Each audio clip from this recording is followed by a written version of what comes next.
You're listening to BQN. Assimilate the audio.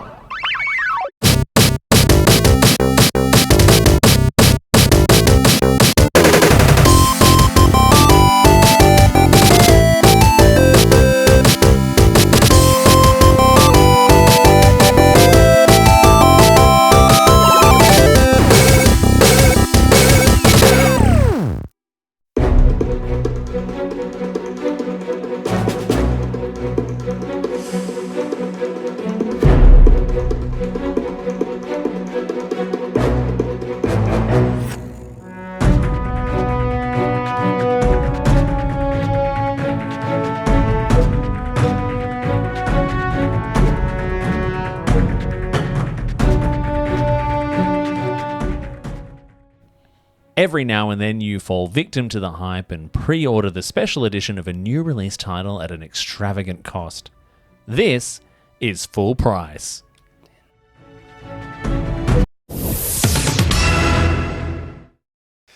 Hey there, I'm Davey. And I'm Mitch, and we are The Bargain Bin Gamers. That's right, we did it. And you're going to be hearing that every episode from now on. Isn't that fabulous? Aren't they lucky? Look at the chemistry we have. It's free to listen to too, didn't you know? Exactly. Unless you would like to support the network over at patreon.com/BQN, we need your money. This costs a lot. Yes, and this is in the first minute. We're already asking for money. So Exactly. We just spent $15 per pint on 2 rounds of beers. We don't have much money left. We don't have much money the left. Windsor inflation cost. Yeah. Well, anyway, look, this is the podcast, YouTube channel, and Twitch stream in which we play the cheapest and shittest video games out there so that you do not have to. And hopefully we find a few hidden gems along the way. Yeah, and we do. We They usually are do. out there, yeah.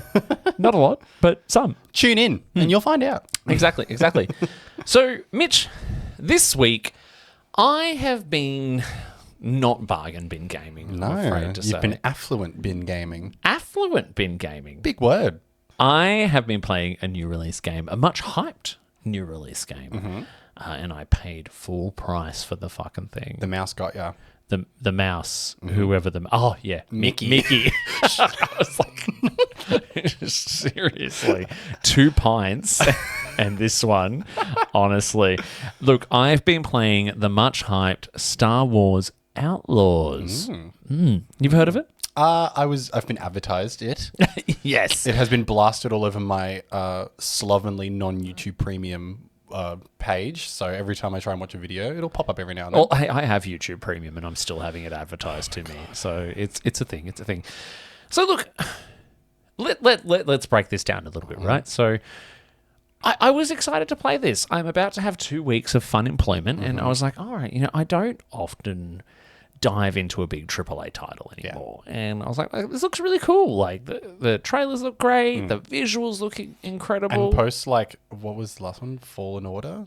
What's the most recent? The Jedi Survivor ones? Yeah, they were good. They were good. Yeah. Post that, you'd be like, oh. Yeah, and but this time, so the little mouse or the big mouse. The big mouse. Yeah, the big mouse. Mouse.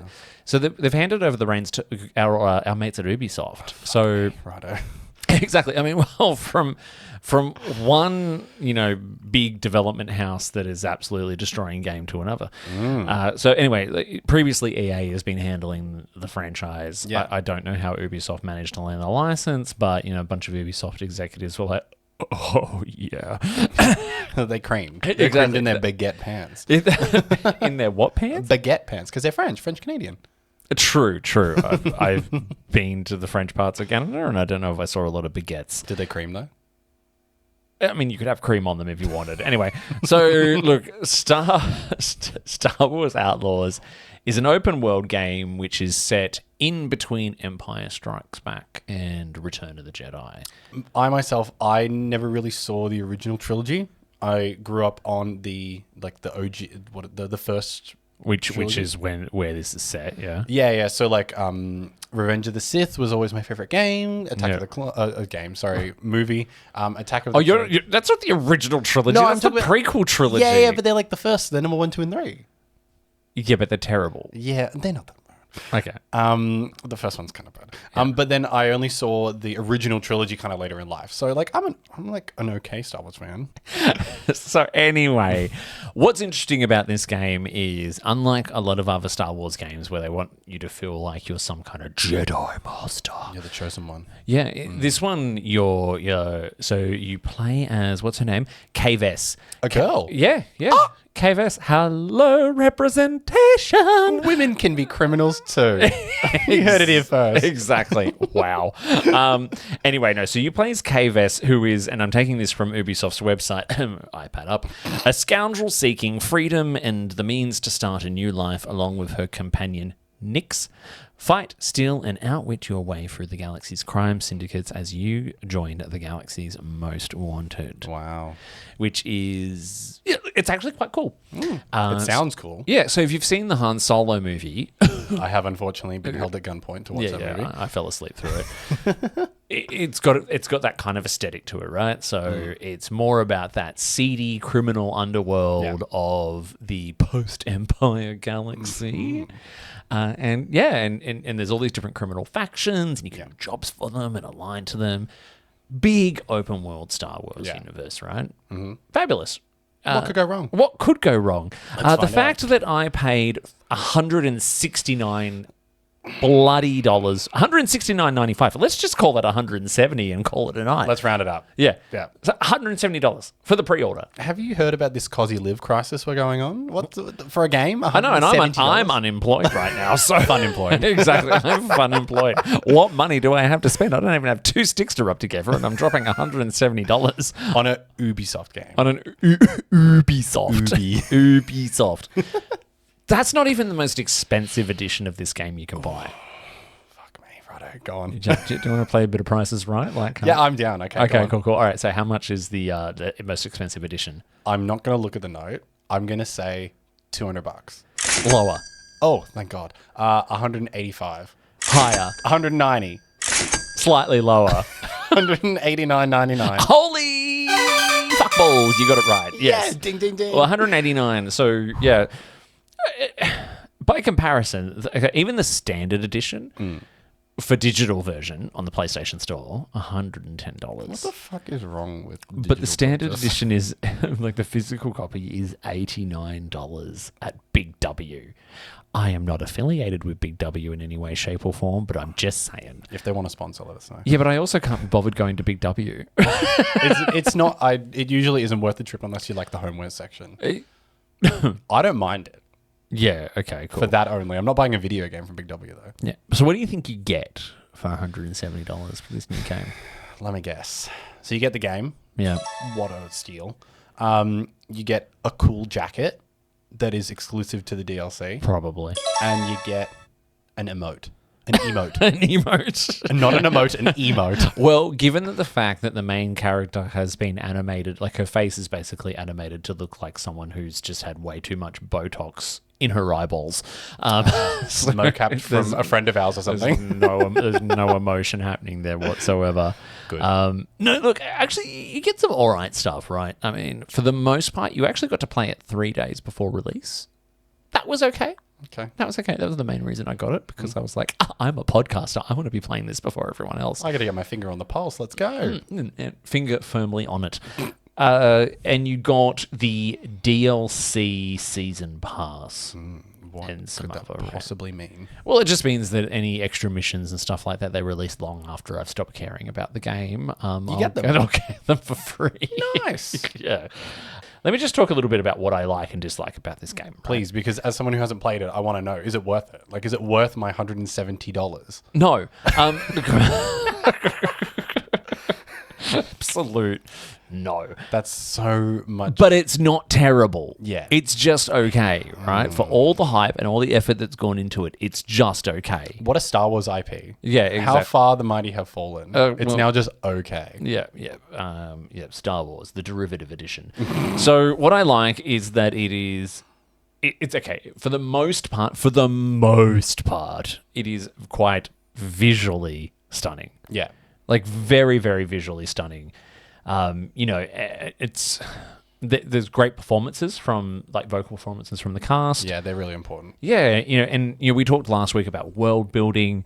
Everything feels very lived in and real. Like when you're on, because it's this big open world.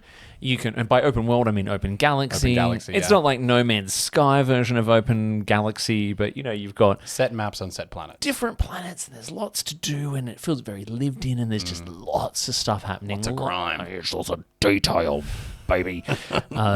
There's elements of it that remind me of Mass Effect. Oh yeah, I love bit. Mass Effect. Yeah, a little bit Mass Effect-y in parts, just with the way when you're roaming around the spaceports and little conversations you can hear and all that kind of stuff.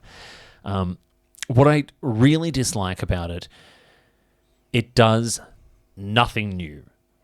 It plays it so bloody safe, and I feel like that is just the MO of the Ubisofts and the EAs and all that kind of stuff out These there. big conglomerates that are just swallowing up all this game space to Yeah, just yeah, do the yeah. same thing. Yeah, exactly. Yeah. And there's bits of gameplay I don't like. There's an over reliance on stealth in a lot of the missions. I am not a stealth person. I just like to get in there and get it done. Get your hands dirty. Yeah, Get it done. Just get it done. Yeah. It's blow up a few bitches. is what anyone who's ever slept with me would say. You're not wrong. Honestly. Yeah, And I've taken polls. yeah. I've asked. Exactly. I've been a part of that study. So look, and what I found is, okay, so it literally feels like every Ubisoft open world, your Assassin's Creeds, your Watch Dogs, everything, all that kind of stuff, with a Star Wars coat of paint on it. Yeah. Now, I know some people who are diehard Star Wars fans who are like, well, we love it. And it is actually quite entertaining to play. I mean, as of time of recording, I've sunk about 20 hours into it. Yeah. And there's lots of fun little things to do, and it's quite entertaining. It's not perfect. It's been released in a little bit of a buggy state graphically. Like every fucking AAA game. Yeah, and one of the things I don't like is that you get this choice now on PS5 and Xbox One games or Xbox whatever. What Xbox do I own? I don't know. Okay. I'm a PlayStation girly. I don't get it. Well, I don't know. Okay, anyway, well, let's just go PS5. You get the option between performance and quality. Yeah. Now, performance is meant to look, it's meant to be more smoother frame rate, but less fidelity in the graphics. And then quality is obviously like, oh my God, it looks amazing. And it does look amazing. But you can't play it like that. Yeah.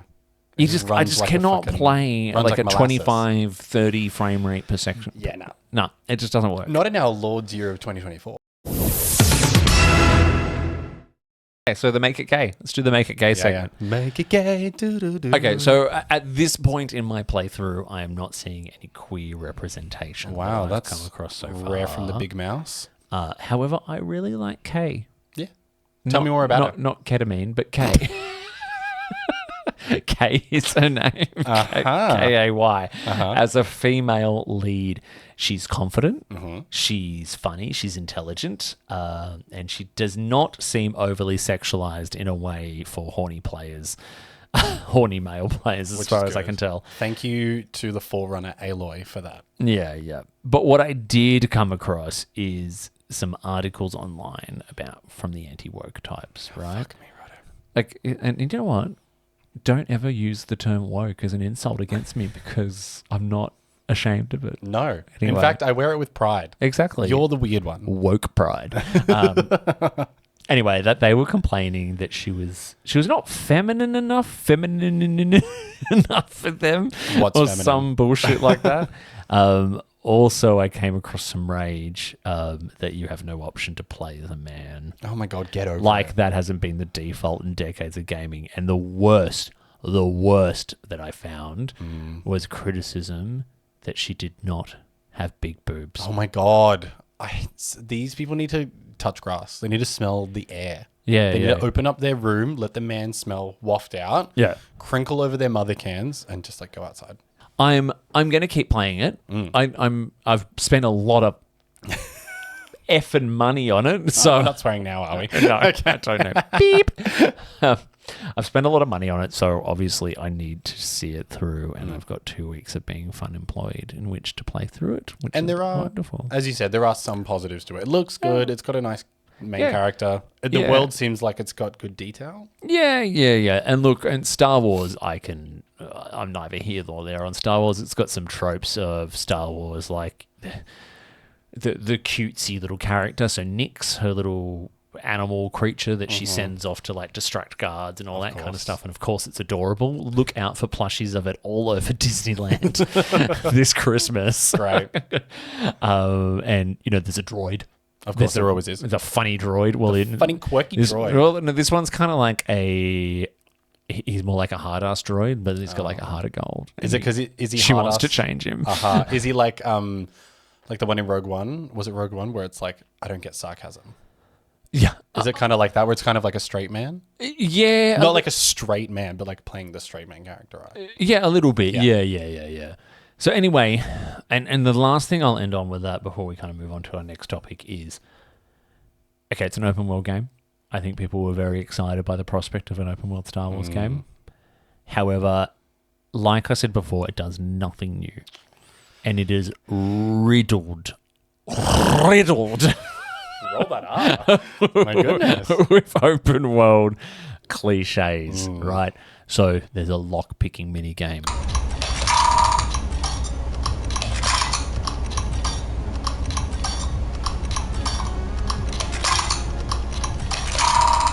Of course, there always is. Which I hate. Skyrim made me hate it, and then every game since. Is that one. If anyone's been watching me stream it on Twitch, because I've been streaming it on Twitch, you'll just see me come, fuck. So there's that. There's the stealth, which Is the stealth like, there's only like certain stealthy spots that you can like hide in? She's invisible. well, like half them. Yeah, exactly. In the long grass. Yeah, in Stay the long out in the grass. long grass. Yeah. Well, as a Pokemon player, I know that. But, Yeah. But yeah, no, I always hate that where it's like, oh, it's just a long grass. You can only be invisible there. Yeah, it's a bit like that. And then there's some missions where like stealth is an option, but it's probably your only option because you're going to get shot the fuck up if you don't use stealth. Not shut the fuck up. Yeah. And other times where it's just like 100% do not get caught or you'll go right back to the beginning of the mission. Oh, I hate those where it's like one person they're like, oi, and then it just ends. Yeah. You got to go back. That's the creepy stealth music. Oh, from okay, like sorry. Ocarina of Time. Anyway, so look, this got me to thinking. It got us to talking. It got us to it talk. sure did. We talk. We yap. We do. We yap. We come up with ideas. We have a podcast, of course, we fucking yap. Exactly. So, what are some of the worst open world cliches and tropes? Who were the worst offenders and where did they originate from? Mitch, take it away. What have you got? Yeah, good question. So I did a lot of research on this and I did a lot of community feedback, aka Reddit. And I've narrowed it down to what I personally think are the 6 worst cliches when it comes to these open world games. They've been around for so long. You know, Is this a top 6? I think it's top 6. Top 6. So I've started from the one that I find the most noticeable. Yeah. They're the outpost or tower view mechanic. So some of the examples that I have here are things like Breath of the Wild, Tears of the Kingdom, the Sheikah Towers, and the fucking towers where they're shot in the air. They have a name. Can't remember what they are. Yeah. And things like Far Cry 3, like the radio towers. Have you ever played the Far Cry games? You're not for a while, but yeah. Yeah. Far Cry 3, they had these radio towers where the whole map was jammed. You had to go and like unjam it and then it would give you part of the map. Yeah. Fucking pisses me off. Yeah. And you've always got to like climb it. It's a bit of an effort to climb it. There's always like a little thing around it to piss you off as well, like something that is going to stop you from getting up there. In Tears of the Kingdom and Breath of the Wild, it's like there's enemies or there's like thorn bushes around or shit like that. And in Far Cry, you have to beat people and kill them. Great fun. But it basically restricts you from having access to the map. Okay, yeah. I don't like that. I want to be able to see the map. I want to be able to interact with it. I want to know where I'm going. And as I saw online, a lot of people hate it because it's become massive. Do you want to guess where it started from? I'll give you a guess as to where climbing up a high tower and seeing the map is. Assassin's Creed? Yes. Yeah, So yeah. that was the earliest one I could find, Assassin's Creed, the original. It was good in the original. Totally got it. Post that, it's just been tired. These maps are usually huge and there's a lot going on in these worlds, right? So is it a bit of a way to just kind of allow the game or the map and everything you can do on the map to just unveil itself to you slowly? I think it is a slowdown mechanic, but Yeah. if you look at, what would be a good example? If you look at Skyrim, Right. Skyrim doesn't have that. It doesn't have all the waypoints because you discover them when you interact with Yeah. the place, but you can see the whole map. You know where all the key points are. You can be like, ooh, let's explore. I feel like this way is a little bit lazier. It's like, well, we don't want you to go there yet. Go to this central point and then you can see everything. Yeah, okay. So it almost turns exploring into like a chore. Mind you, Star Wars Outlaws hasn't done this as far as I can tell. Good. Yeah. All the little icons appear, and here's all the little mini games and other little activities you can go and do. It takes away exploring. Yeah, exactly. It simultaneously forces the player to do a certain action, which isn't the point of the game, being able to make it a unique experience. But everyone has to climb these fucking towers and everyone has to do the same thing. But it tells you where everything is. And some of the best parts about games is that you can explore them and figure out where all the secrets are. And if the game's going to tell you where the secrets are, then what the fuck's the point? It's too much. It's too much. Yeah. It gives you, what's that thing? Choice paralysis. Yeah. I don't know where I'm supposed to go. But it also leads to you not really wanting to do all that stuff. No. Now, I'm at a stage in my life where I'm a little time poor. Oh, I thought you were FUNemployed. I swore too much in the last episode. For 2 weeks. For 2 weeks. We'll work on it. Yeah. But here's the thing, right? Okay, so... And I'm going to keep relating back to Star Wars Outlaws because it does a lot of this where you're traveling around and someone's like, "Oh, you over here, I've got something for you to do, mate." Like, it's... like, And there go the British listeners. well, no. Okay, everyone is British in this game. Everyone What is a Star Wars or trope. Australian. Like, but it's like, who walks down the street and someone's just like, "Oh, go and find me mum and collect me baubles for me." Like, see, I think Breath of the Wild and Tears of the Kingdom does that better, where you'll see an NPC and a little icon will be above their head, being like, and they'll be talking to themselves, and you can choose to interact with them, not them accosting you. Yeah, but then there's always like the card game or something like that, and I do not care. I don't want to play a game in a game. Well, I mean, look, some people like it. I was talking to some people, Sabak or whatever the game is in Outlaws. So there are some people who are loving playing it. And sure, cool, more power to you. But like, there's all these distractions going on around the main narrative, and I feel no compulsion to go and do them. No. Something that I found that was also more of a newer issue, and it has its own name as well, which I found from Reddit, is the yellow paint virus. Do you know what I mean when I say that? Yeah, it's in Outlaws. Yeah. So that was why I brought it up, because I know it was in Outlaws, but it's that climbable spaces trope. So you think back to games like Assassin's Creed, I think they did this really well, which is things are traversable now. Yeah. You can traverse through a lot of games. There's a lot of different ways to do it. You've got Spider-Man where you can fling yourself across a fucking city. You've got Breath of the Wild where you can just stick to any surface. And then you've got games like in Star Wars Outlaws where they're like, climb here, and it's just yellow paint on something for no discernible reason because the game doesn't trust you to figure out how to climb. Yeah, there's a few games that do that as well. So two of the biggest ones that I noticed, well, at least that I thought of off the dome, was the Tomb Raider remake in 2013. Yeah. They had Not an open world game. No. That wasn't solely open world, but they had it where you would be going to a certain temple that hadn't been visited for 10,000 years, 4,000 years, and there's just some white chalk telling you where to climb. Yeah. I thought we were the Big arrow here. Pretty much, yeah. And then also a fairly recent game is the Final Fantasy VII Rebirth, the remake of that game. They had it where you'd be climbing certain sections and it'd just be yellow paint. Where to go, how to do it, these little bits to climb. And it's like the game developers have not developed the game and the way to climb in an organic way. So they're just like, here, climb here. And that's been around for decades. Yeah. I can remember it as far back as the Uncharted games. I'm pretty sure that's where it started. You've got the yellow ropes, you've got the yellow timber, you've got the yellow stones in the ancient texts, ancient temples. And to me, the discourse that I saw online was that there's mixed bag. Sometimes it's hard to find, whereas sometimes where to go is hard to find. Yeah. Whereas sometimes some games can just teach you how to do the climbing mechanic properly, and then you never need to highlight things. So the yellow paint curse is definitely a more of a niche pick, but it's littered throughout a lot of games.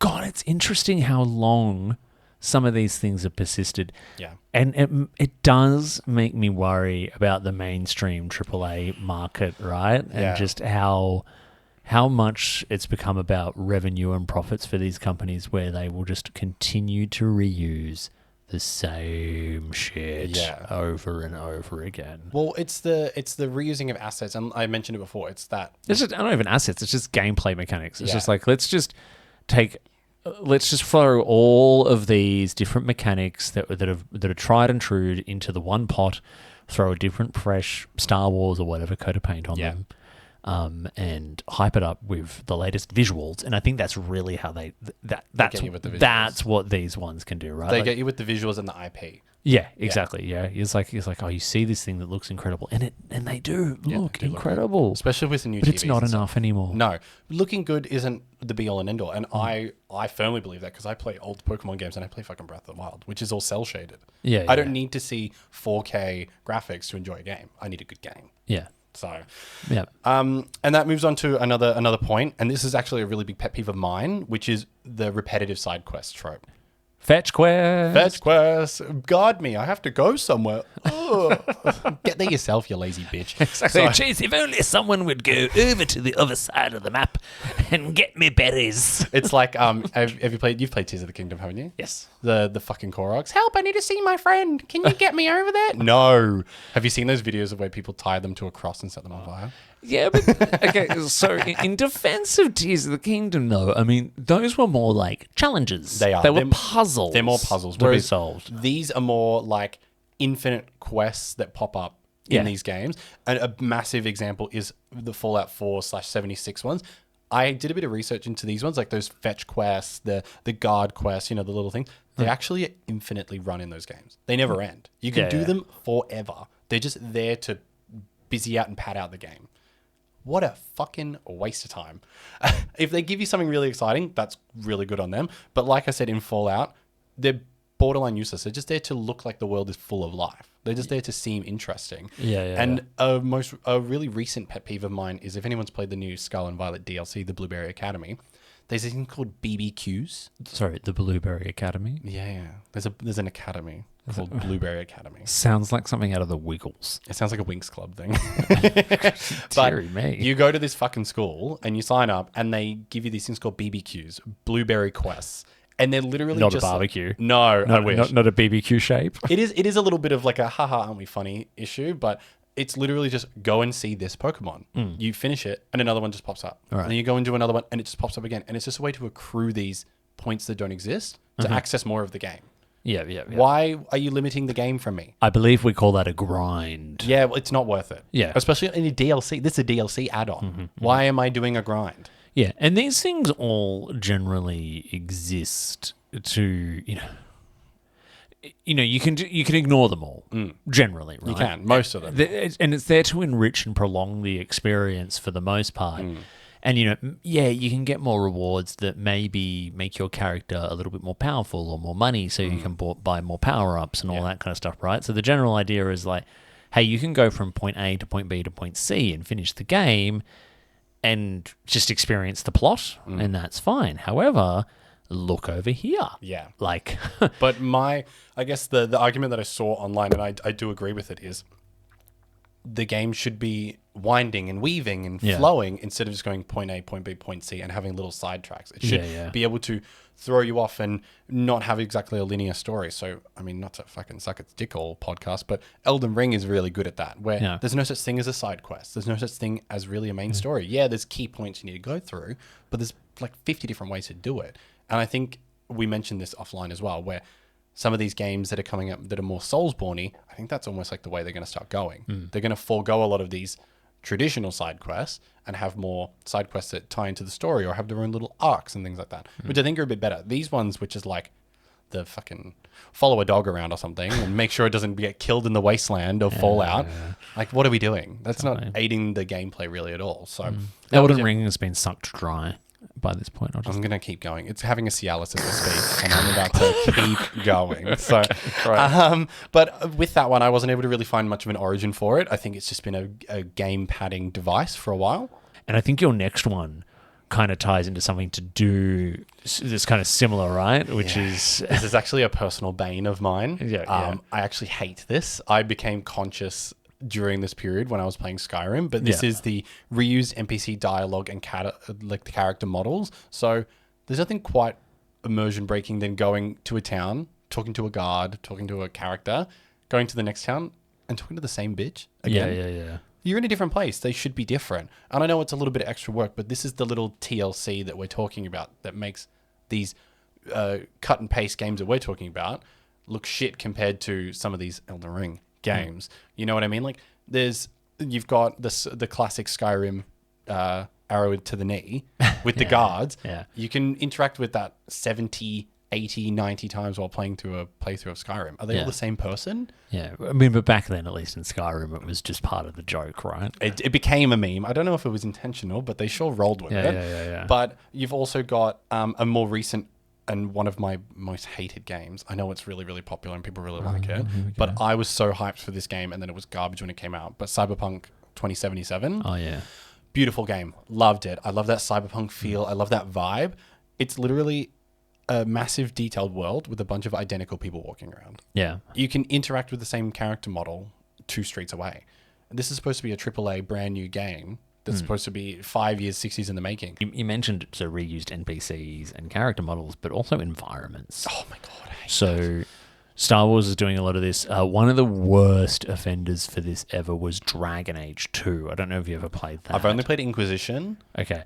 Dragon Age 2 was just every dungeon that you had to fight through was exactly the same. Yeah. They were just mirror versions of each other. There's a fantastic video. I'll make sure I link it. We will link it. Not me. We. About the rivers in Skyrim. Fantastic video. Wish I had a river I don't know that song. I could sail away on. Okay, sorry, go on. But there's a... No, skate away on. Not, fuck, I sang that wrong. Apparently we're having a music corner. Music corner. There's a fantastic YouTuber. He's very, very funny. And he follows all the rivers in Skyrim to figure out where they all come from. Yeah. Which you would never think about. They're not parts of a game that you would ever want to pay attention to, the end of a river or the start. And they just spawn out of the side of a rock face. But it's that kind of attention to detail that I think games are moving towards now. Yeah. So now when you see these cut corners and you see these reused assets, they're more noticeable and they take you out more because we're so used to the good stuff we could be having. Yeah. So you and I talked about this at the pub beforehand. The pub beforehand. The pub beforehand where the real podcast is made. So we were talking about this, about the river thing. Yeah. It's like, well, it breaks the immersion, just especially in a game like Breath of the Wild, which is so immersive. It is. And then you're like, I'm going to follow this river and see where it goes. Oh, look, it just magically appears out of nowhere. Well, what's the fix to this, though? I think it's because a map can't be infinite unless you're making an entire planet like No Man's Sky, which falls there and truly. But if you just have it coming out of a stream that you can't quite access, I don't think that would ever be an issue. But you're giving the player the ability to explore the game in 360 view, but you're not covering off 360 detail. Exactly. You're asking the player to see the whole game. But then when they see the whole game, they see some of the cut corners. And that's why I'm thinking we're asking too much. But games should really just take longer to come out, I think. Because then they can... But if you give the ability to see every single part of the game, and not modded, obviously, not like flying around and like going into God mode, they should be at least have a reason. Because you said it like yourself, Breath of the Wild, it's so immersive. I feel like I'm in that world. But you can climb to the top of the Great Deku tree in the fucking woods, and it's just polygons. And it's like, but you let me do that. I'm not breaking the game to get there. Why is it not done? Yeah. The girls that get it know what I'm talking about. Yeah. No. I get what you're saying. So, like, just let the river trail off into the distance in an area which has environmental factors, which means I can't get there, right? I mean, there's something I was going to put in here, which is the invisible wall trope in RPGs, which I actually don't find that egregious. I think a game should be a certain size. It shouldn't be infinite, because then it stretches it all a bit too thin. Yeah. There should be areas that it ends, but Breath of the Wild does it really well. There's one invisible kind of... Well, I mean, around the rim you can't, but in the desert you can't go too far and things like that. But where the river flows from, it just spawns kind of in like a pool. Yeah, you could just put a little waterfall there. I can't get up there. That's fine. Yeah. It's a very unusual kind of choice because there's other parts of the Breath of the Wild where it's literally just a massive Grand Canyon and you can't go any further. It's a giant canyon. And it's like, well, why would I go near that? I'm scared of canyons. I'm deathly afraid of canyons. They are deep and they are cavernous. And full of things I don't want to put my foot in. And on that note, the final point that I came to, and this is something that I personally find really, really egregious. Some people egregious, another big word, everyone. And I know that collectors really like this, but it's that endless collectibles that RPGs give you. Who gives a shit? But the thing is, and I'm going to use Pokemon as a reference because everything's Pokemon or Breath of the fucking Wild. But in Pokemon Scarlet and Violet, they have little twinkles on the ground, and I'm just a boy. What you expect me to do when I just a girl in the world. when I see a twinkle on the ground, I have to go get it. Yes, okay. I need it. Okay. But it's just an item that I'm never going to use. Yeah. And it's another thing. It's like those side quests where it's just kind of padding out the game. It's getting you something to do while you're traveling from A to B. I understand it's important, but there's ways to do it that are good and there's ways to do it that are bad. Right. Collectibles that mean nothing to you are particularly egregious. So a big example are things like the Riddler trophies in the Arkham games. If you've played the Arkham games. I have. Oh my fucking God. Some of them are fun. I think some of them are cool. Most of them just infuriated me when I was a kid because I was young when I played these games. There's a bit of challenge to it. There's challenge to those, but there's so many. I think there's like 110 in just like Arkham City.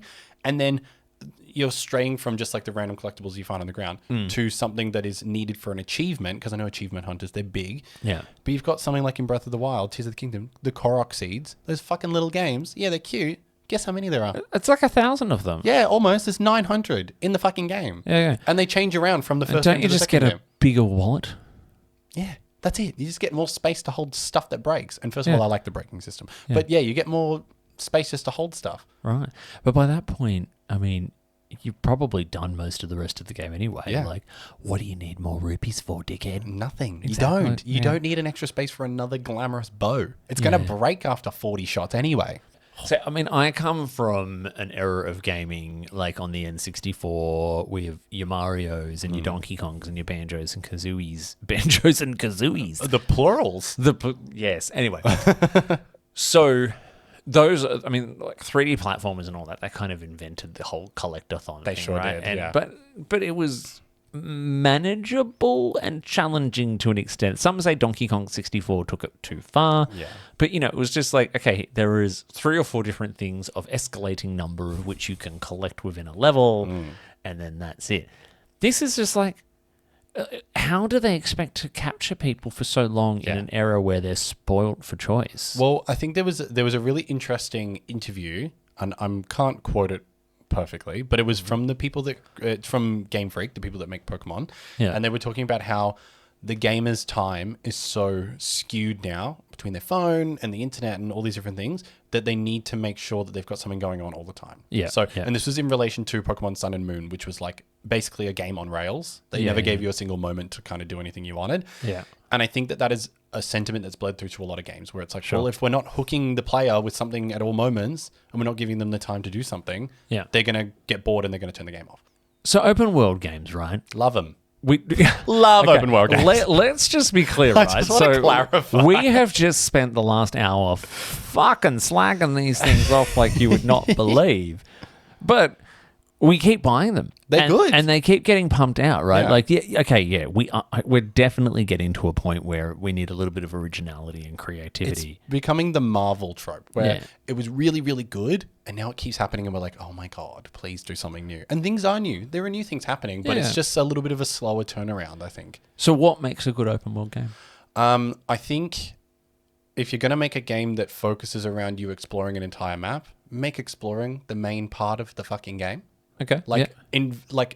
Prioritize the fact that you can explore and go through all the painstaking detail that the developers put into the game. Yeah. Breath of the Wild's a great reference to that, where the game begs you to explore it and it gives you bonuses for exploring it. You find cool places. Without like making you anxious Yeah. with like trying to draw you in a million different directions. it doesn't really. It's more like, oh, what's that? What's that quirky little thing over there? Look at that cool mountain range. Oh, I found a glowing horse that rides around. How fun. Not like, you, come here. But a lot of those things is they're not being told to you. You have to find them. So I think, and not to once again harp on about Elden Ring, but they do the same thing where they're just like, go on. Oh, you can't beat that guy? Off you go. You can beat him later. Go and be better. Like the game is not discerned with like you having to go along a certain path. You just get to go and be free. So I think freedom is like the best thing an RPG can give you. Yeah. It lets you get lost. All right. So on that note then, what are some of your favorite open world games? So I mentioned a few of them. So Breath of the Wild, Tears of the Kingdom, of course, probably going to come up. In What a shock. I know. Oh my Tattooed God. on me body. Cannot believe he brought those two games up. Can you? If you're surprised, leave it in the comments. Wink. And don't forget to subscribe to tell me how much you hate hearing about Breath of the Wild. Like and subscribe. One that I mentioned before, which really rejogged like a big part of my memory, was Arkham City. I played Arkham Asylum, loved Arkham Asylum. I'm a massive Batman fan, specifically for the villains. I just think the villains are cool. Batman's whatever. He's cool. Yep. Arkham City like changed my view of what a good RPG could be. It was really, really fun. I also loved Skyrim. I've brought that up before. That was the first real open world sandbox game I ever played. Yeah. Like it just let me be like, go and do whatever you need to do. And then a really good that I don't think was talked about enough is the Red Dead games. I think they're really, really good. Yeah, I've got the Red Dead games on my list too. So good. I mean, obviously Red Dead fun. Red Dead Redemption 1, so much fun. Red Dead Redemption 2, also great, but it just looked better. Yeah. Like I thought that was such a good game, and they were very similar to Breath of the Wild, where it's like, well, there's the main story, but just go wherever the fuck you want to do. Go and do it. Yeah. There's no leveling up. There's no XYZ. You get a little bit better at your Deadeye and stuff. Yeah. But it's just the game just begs to be explored, and the developers put a lot of work into the world, so it was worth exploring. It was worth going around and spending your time. So Rockstars are the grandfathers of the big open sandbox. world. Yeah. Love it. Oh, how excited are we for Grand Theft Auto 6? Is it 6? Yeah, 6 is due out at some point. Yeah. In 10 years.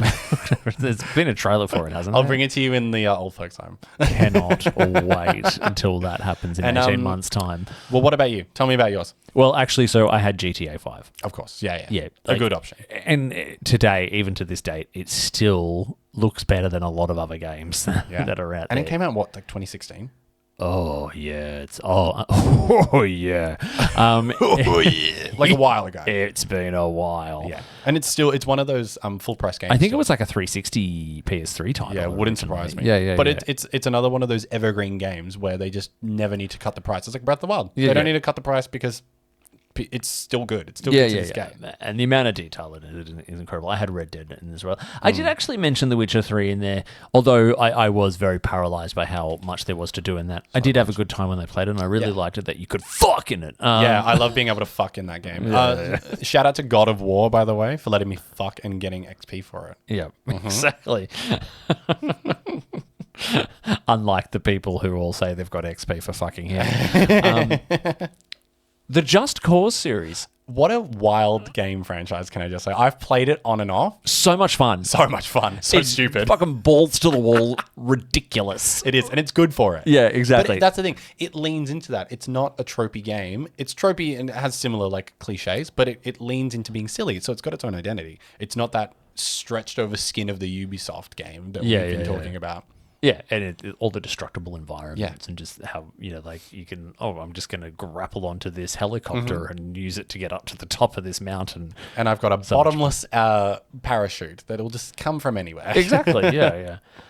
Look, the Horizon series I don't mind too much. I actually, Borderlands 1 and 2 I include in this as well. They are first-person shooter, but they're quite open world. And as you know, I'm a big fan of co-op games. I had a lot of fun with friends back in the day playing these online together. And they have their own like fingerprint on the open world first-person game, I think. Like, I don't think anything really does it kind of like Borderlands. Yeah. Mystical Ninja starring Goemon. If I have to hear that fucking game one more time.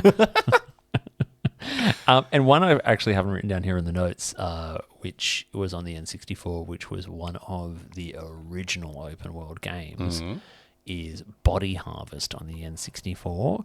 Go look it up, go YouTube it. So it was by a company called DMA Designs, who would later go on to become Rockstar.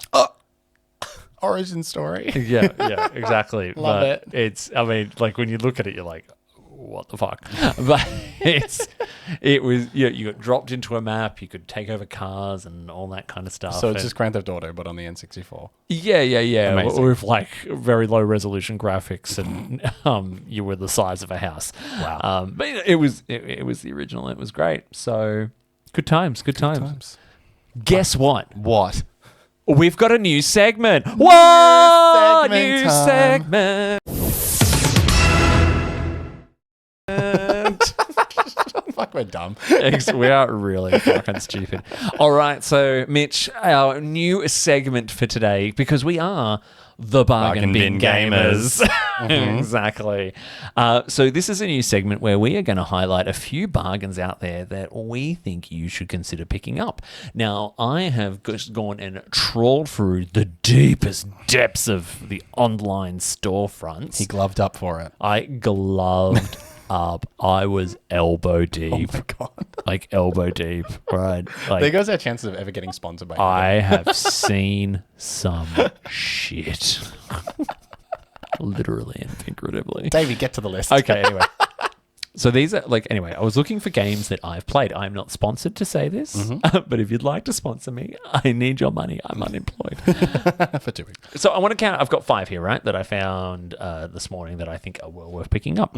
Okay, so the first one is the PlayStation Deal of the Week. So jump in and get this one quick because it might disappear fast. Is a game called Nobody Wants to Die.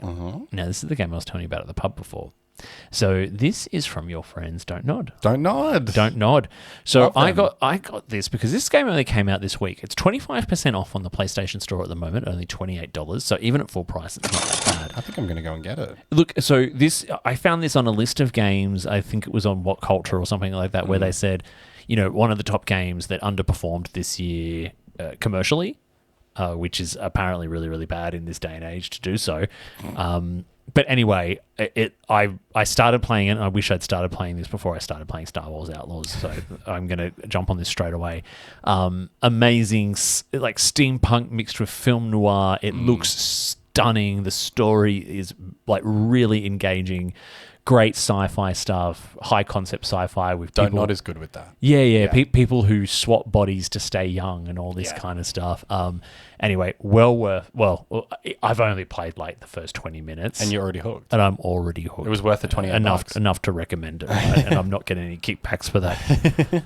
The second one I want to recommend is It Takes Two, which is currently 30% off on Steam until the 13th of December. So it's only $14.95 or it's $20.98 on the PlayStation Store. It's not on special on Xbox or Switch, although the Switch version would probably be terrible. Wow. So, again, I love co-op games. So this, for me, is the height of couch co-op for a campaign. I've seen a lot of it, yeah. Oh, it's so fun. So I played this with my bubble buddy during lockdown. Of course, yeah. And it's quite a long game, but what I also love about it is you can also play it online co-op, but only one of you has to own it. So there you go. You can give it to your friends. Yeah, They can play with you. I actually really want us to play it together. Yeah, I'm down. It's super good. I love a co-op game. I haven't played a co-op game for so long. So. Yeah. It's fun anyway. So I don't know if you know the story behind it, but basically it's two parents getting divorced. So us. And and the little girl does something and they become toys and they have to fight. It's like Honey, I Shrunk the Kids. Like it's just like Honey, I Shrunk the Kids, but it meets the Parent Trap. And I guess like we got to like bond again and like Yeah. get over it. Oh, it's so good. It's so full of character, and it's got some really messed up moments in it. Look up the moment where they push the little elephant toy off the cliff. Wouldn't it be more fun to play jump rope instead? We're really sorry for this. It's horrendous. Oh, I've actually seen that. Oh, it's so bad. When I was playing it, I'm just like, I hate myself for this. Because the toy's just like, why are you hurting me? The third game is a game called Unravel 2, which is currently $8.98 on the Nintendo eShop. It's normally $30. Again, this is another fabulous co-op game, couch co-op game, sort of 2.5D side scroller. You play these two little human-shaped balls of twine. You use your little twine to kind of get through puzzles together. Oh, fun. It's super fun to play. Again, another one I played with my bubble buddy during lockdown. The fourth one is a fabulous little indie title called Figment Journey into the Mind, which is currently 95% off on the Xbox Store. It's only $1.99. It's a great little isometric kind of top-down looking game. With really, really kind of dark kind of themes underneath it. Kind of abstract I'm just going to say abstract. Quirky. Because abstract makes me sound smart. But You're pulling from my toy box. Yeah, Taking right. all these big words. Anyway, I played it on the Switch, but you can currently get it for $1.99 if you love those kind of, deep, dark and moody kind of indie titles, which who doesn't? And the final one is the Metro Saga. So do you know the Metro games? Yeah, like Samus and Ridley and... No, that's Metroid. Like Metro the trains? Well, kind of. I mean, so Metro is based on a series of novels by a Russian novelist, which is set after a nuclear war, and everyone lives in the old metro tunnel systems underneath. Yeah, I have. Moscow. Yeah, I've seen like the game cover. That's about it. yeah. Well, I love them. I mean, they're not perfect games, but they're really, really entertaining because I love that whole kind of post-apocalyptic kind of Are story. they spooky? Yeah, they can be. Yeah. Ooh. They can be quite hard too. But anyway, the Metro Saga includes 4 games, currently 89% off on Steam, $13.98 for 4 games. Cheaper than a pint. And these are AAA kind of games. They're really, really good. So there you go. That's our bargain wrap up for the week. All right, Mitch, what have we got in store for next week? Thank you for asking, Davey. You're welcome. So next week we actually have a proper bargain bin review. Back to our roots. Back to our roots. Got to get me roots done. Exactly. Love a root. So next week we're going to be going through a new release on the Nintendo eShop. The game is called Ruthless Carnage Hotline. I bet you cannot wait to find out what And it that's like. sounds great. Exactly. How much did we spend on it? It's literally $1.99. $1.99. It's cheaper than a fare to Dandenong on the train. Exactly. To rent this room for an hour is about 1,000% more expensive. And that was only released on the 30th of August. So good to see the kind of faith that they had in the game. It was released 2 days ago and it's already $2. So Yeah, in fact, it's reduced from what the original full price was of $12. But we'll talk more about that next week. when we review the game on the bargain bin game. We didn't want to do it together. Okay, sorry. Go again. But we'll review that next week on The Bargain Bin Gamer.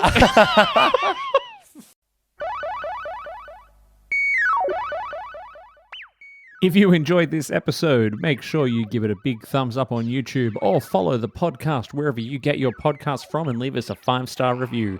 Be sure to follow us on Instagram and Blue Sky and follow along on our live Twitch streams. You can also continue the conversation in our BQN podcast Discord by clicking the link in the episode description. Don't forget that the Bargain Bin Gamer is part of a larger network of podcasts called the BQN. You can support this and other BQN programs by becoming a patron over at patreon.com/BQN. We'd love to hear your feedback on the episode. Leave us a comment on YouTube or send us an email to bargainbingamer, GAYMER, @gmail.com. Until next time, au revoir.